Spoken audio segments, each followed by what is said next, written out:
Welcome, everyone. Thank you so much for joining us for this special presentation at the Westport Museum. Tonight, we are going to go through some of the items that we inventoried in collaboration with Westport Eagle Scout candidate Connor Bloom. My name, as always, is Nicole Carpenter. I am the Programs and Collections Director here at the Westport Museum for History and Culture. During this free program tonight, we hope that you will enjoy seeing some of these objects that we are going to present to you. And we are so hopeful that you will support the museum in this free programming. Your support of the museum makes it possible for us to host scouts and to do other community partnerships such as this. If you are enjoying tonight's program, or if you've enjoyed our programs in the past and would like to support the museum in the future, we do hope that you will follow us on our social media channels. That will notify you of when we are holding live programs such as tonight's presentation. If you would like to be notified in the future of our programs, you can follow and like us on Facebook and Twitter at Westport History and on Instagram at Westport History Museum. Free programs such as this are also recorded and available after their air date just by going onto either our Facebook page or our YouTube channel and searching the name of the museum. Tonight, Connor Bloom and I will be reviewing the project he and other scouts have been working on for the past 3 or 4 months, fully cataloging the museum's collection of weaponry and munitions and other like items. So thank you so much for joining me, Connor. I'm Connor. I'm a senior at Staples High School, and I'm from Troop 39, and I'm a Life Scout trying to get Eagle. So. Well, we have really enjoyed working with Connor here at the museum over the past couple of weeks. Some of his other scouts have also been into the museum to do some cataloging. And we really enjoyed hosting them, of course, socially distanced, and we've been doing a lot of work virtually with them as well. They've done great work. So before we get into the individual items, I just wanted to ask Connor a couple of questions to give you all some a better idea of this project that we were doing at the museum. So first, Connor, would you tell everyone a little bit about what made you interested in completing your Eagle Scout project with the Westport Museum? Well, my aunt works with the Westport Museum a lot, and I've lived in Westport basically all my life. And whenever she talks about the museum, and she gave me this book and stuff, and I just always found the history of Westport just really interesting. So, and history in general. So I think this was a really good project to do.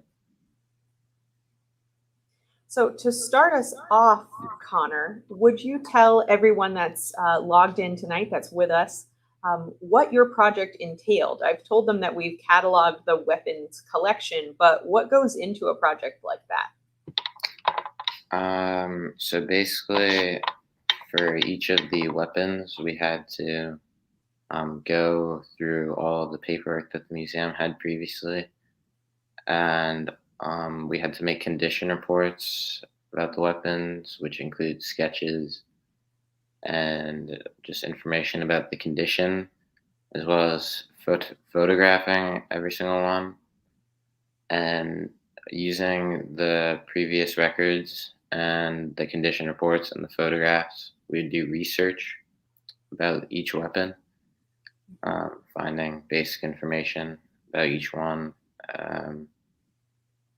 just the history and what it may have been used for, and then we would use these to write descriptions and put these into the database for the collections.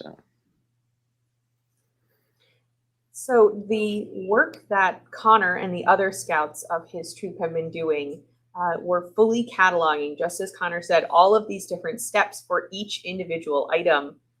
And this collection encompasses, we have 15 of them here tonight. There are a couple more in this collection that are either items that are very similar to the pieces that we're going to look at tonight, such as some of the cannonballs. We have several more cannonballs and a couple other items that we are still researching and doing more work into the history of those items.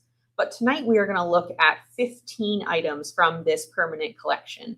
And again, they are either weapons related to munitions, or they are items that are a means of defense. And all of these items that we are looking at tonight, we will go through a couple of them in a little bit more detail, but most of them will just be highlighted so you can get a better idea of the overall scope of the collection. So to begin our presentation of all of the individual items, I am going to do a few of our first items, and then Connor is going to tell us about one of his favorite items. So first, let me show you all of our items here tonight. This is the collection that Connor was working with.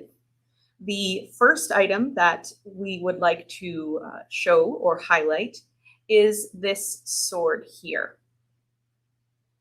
This sword was manufactured in 1864, and it was created by a man named Christopher Robbie, who was contracted to mass-produce swords for the U.S. government. During the Civil War, cavalry sabers, such as this, would have been used by officers. You can see that this sword does still have its sheath, and it does have a bit of an ornate handle as well. And there are, if you look along the blade at the top, rather along the sheath, there are two hooks there that would have been attached to a belt and would have actually carried the sword. One of the largest items in this grouping is the musket, just along the top of the screen here. This is a 1864 Winchester rifle, so the same year as the sword we just looked at, and it was manufactured in Springfield, Massachusetts, in the Springfield Armory, specifically for the Spanish-American War. This weapon is a muzzle-loaded system. You can actually see the bar on the bottom of the musket, rifle rather, where the ramrod would have been placed. It is unfortunately no longer with the weapon, but it would have ran just along the bottom of the barrel there to be loaded. By the end of the Civil War, muzzle-loading rifles and muskets were considered obsolete. So this is not what you would have been seeing towards the end of the 1860s, but it definitely would have been an item used towards the beginning of that conflict, and again, earlier in history, such as the Spanish-American War, as we mentioned. This rifle also has engraving on the side. There are some detailed carvings where it says U.S. Springfield and also the year 1864. It's a big context clue to us when there are any engravings like that or maker's marks, and it allows us to do a lot more research into them. And it was something that the scouts were able to get us quite a bit of information about this item and others in our grouping. We also know that this this rifle was donated to the museum by a Westport family, the Witherspoon Ellis family, and this rifle may have been owned and passed down to John Witherspoon, who served in World War I. This certainly would not have been the item that he was using in World War I, but it would have probably have been an item that the family treasured and looked after. The next item that I'd just like to highlight is this gun holster. Now, this was one of the first items that Connor and his troop were going through, and this was a piece that we knew quite a bit about, actually. It was donated to the museum by a woman who had just moved into her new home. It was donated in 1998. And it had formerly been the home of Westport Police Chief John A. Dolan. And in the property, on the property, this gun holster was found. We know that it belonged to him. There are other pieces that belonged to him in the house that were donated alongside this holster. And we know that he served as police chief from 1928 through the 1930s and 40s. After it was found on the property, it was donated to the museum. And again, we are very lucky to have a maker's mark on this piece that actually lets us know that it was made in New York at the John Jovino gun shop, which unfortunately just closed this year or this previous year in 2020. But it's a really lovely piece that we know quite a bit about and has a very strong Westport connection and a lovely little provenance. There's another small item here in the center of your screen that is kind of a hinged item. It might be a bit small, but this is a bullet mold, also from the Civil War. This was manufactured by Colts Manufacturing in Hartford, definitely a Connecticut item, and it would have been manufactured to create bullets of a caliber of either a 36 or 44 caliber. The other sword in our collection tonight is this sword here. This is probably one of the most interesting items in this lot. It's probably one of my favorites. This is a French boarding sword that was manufactured in 1847. We know that it was manufactured in the province of, and I excuse my pronunciation, but I believe it is Château-Laurent in France. This factory produced swords, tools, and firearms for the French military. And these swords were the only swords used by the French army in the 1930s. And that's true throughout the 19th century. This sword has also a very interesting connection to the Westport police. It was actually donated by the police department. It had been confiscated during a case, and the police could not, they just couldn't bear the thought of destroying this item after the owner failed to retrieve it. And knowing that it had such a strong history, they decided to donate it to the museum back in 1981. So this has been a piece of our collection for a very long time. This sword also features some beautiful engravings, a maker's mark along the blade, and also 2 anchors are engraved on the blade, as well as a much later mark of B along the blade, which we're not sure and still hoping to learn more about.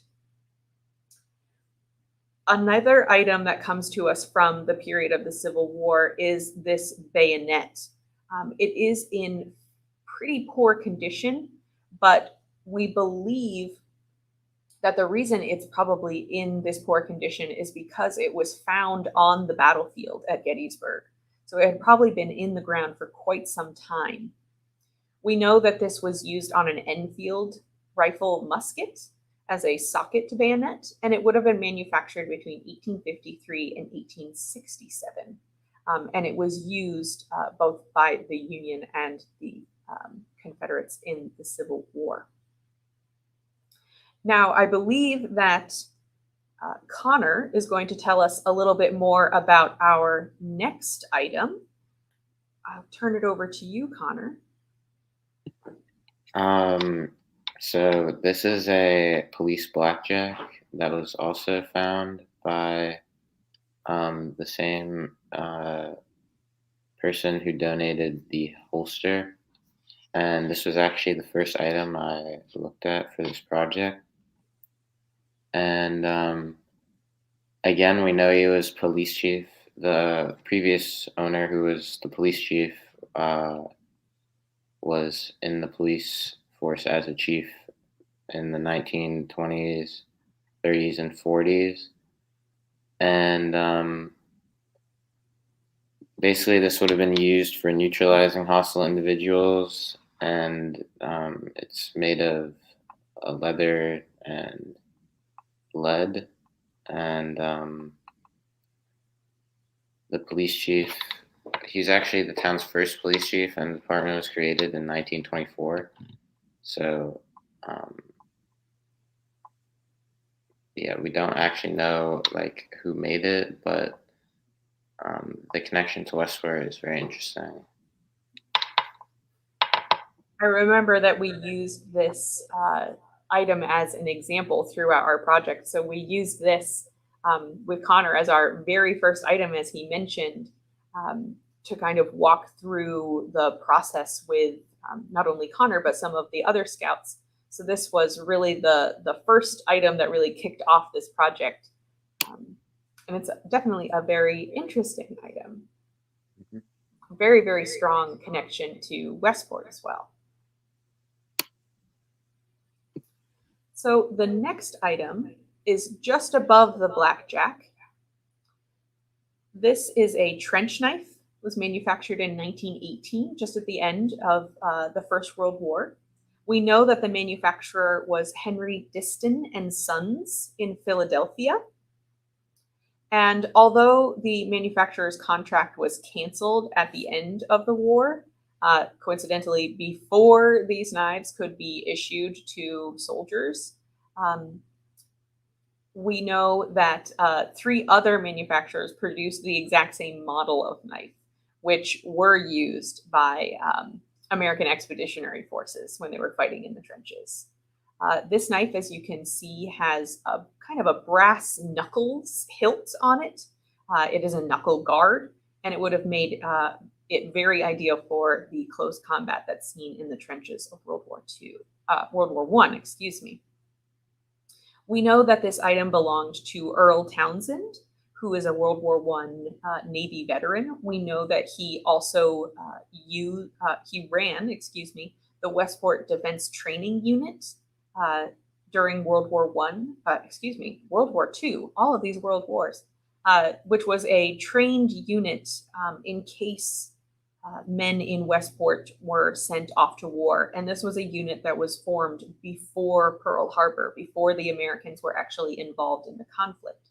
So this item, while it was created for World War I, never actually used in combat. It was used as a training item to prepare Westport men for combat during World War II.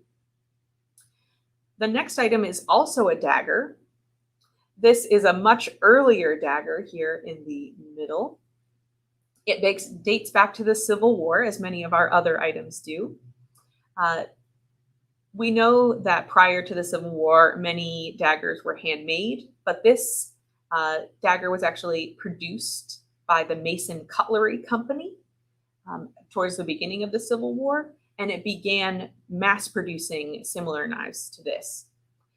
This knife does have a beautiful inscription along its blade if we open it up, just as our scouts did when they were photographing and fully cataloging this item. And the inscription on the blade reads, "Never draw me without reason, sheathe me without honor." Just to the right of those 2 items are 2 powder flasks. One, or actually both, are likely from the Civil War era. One of them features an image of a deer standing next to a tree, and the other is a fairly undecorated leather flask with a metal cap. And both of these would have been used to load the muzzle of a gun with pre-made cartridges with gunpowder. Just to the left of our cannonball here is a penknife. This is just a small knife. It's actually the oldest item in this collection. It dates from 1760. And this was originally used for thinning feathers in the process of making dip pens or quills.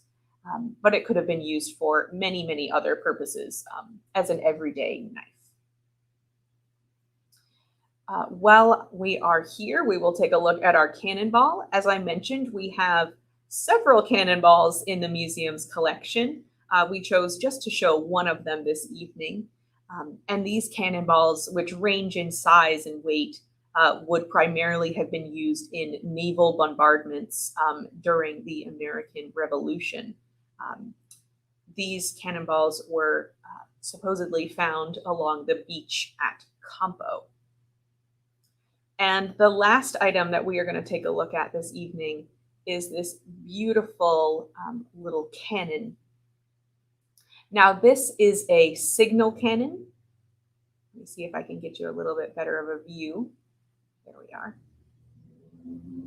This signal cannon is iron. It features two eagles on the end of its carriage.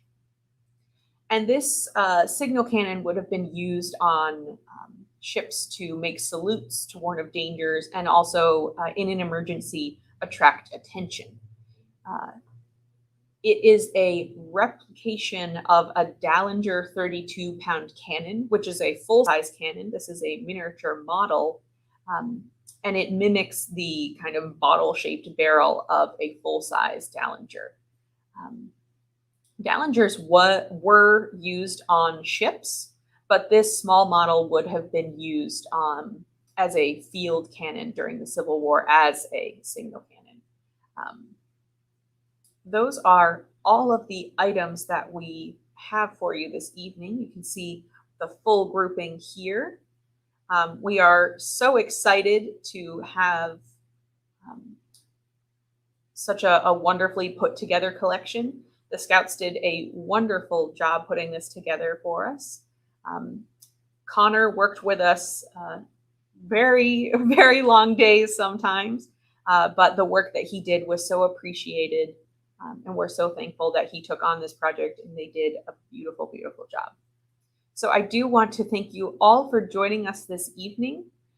In the coming weeks, if anyone would like to view this collection, the individual items will be online through the Connecticut Collections database.